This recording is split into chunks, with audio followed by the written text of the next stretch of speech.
আসসালামু আলাইকুম, সবাই কেমন আছে? আবার একটা ভিডিও নিয়ে চলে আসলাম আপনাদের মাঝে। গিয়েছিলাম দাওয়াত খাইতে ননদের বাসায়, কিন্তু গিয়ে ফেঁসে গেছি। সেদিন আর আসতে দেয় নাই তার বাসা থেকে। বসে গেলাম রান্নার কাজে, দায়িত্ব পড়লো রান্নার।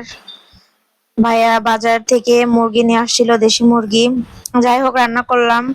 তো যেখানে যাই, তিনটা ননদের বাসায় গেলে শুধু রান্নার চাপ, রান্নার চাপ। কি যে মজা পায় আমার হাতের রান্নায় তারা, আমি নিজেও জানি না। ভালো লাগে কি, ভালো লাগা থেকে রান্না করতে দেয় নাকি অন্য কারণে, আমি সেটাও বুঝি না।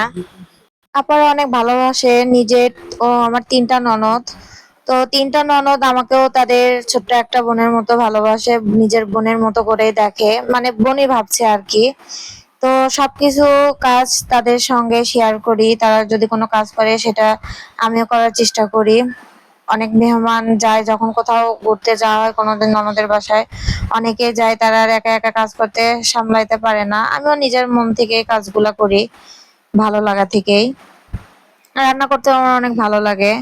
তো বিশেষ করে ছোট আপার বাসায় গেলে শুধু আপা একটা কথাই বলে যে, বিরিয়ানি কবে রান্না করবি, কখন রান্না করবি, তোর হাতে বিরিয়ানিটা অনেক ভালো লাগে। সেটা হচ্ছে আবার ব্রয়লার মুরগির মাংস দিয়ে বিরিয়ানি, অনেক ভালোই লাগে বিরিয়ানি। যেহেতু বড় আপার বাসায় দাওয়াত ছিল, তো ভাইয়াকে ফোন করে বলছিল, ভাইয়াও ফোন করছে যাওয়ার জন্য অনেকবার।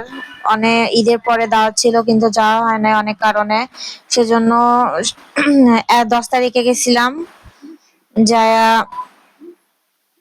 ভাইয়াকে ফোন করছিলাম যে, ভাইয়া আমি যাচ্ছি, মাও যাবে, কিন্তু একটা শর্তে, আমাদের দেশি মুরগি খাওয়াতে হবে, তাহলে যাবো। তো ভাইয়াও নিজের মতো আয়োজন যতটুকু পারছে, দেশি মুরগি যায় দেখি দেশি মুরগি নিয়ে আসছে।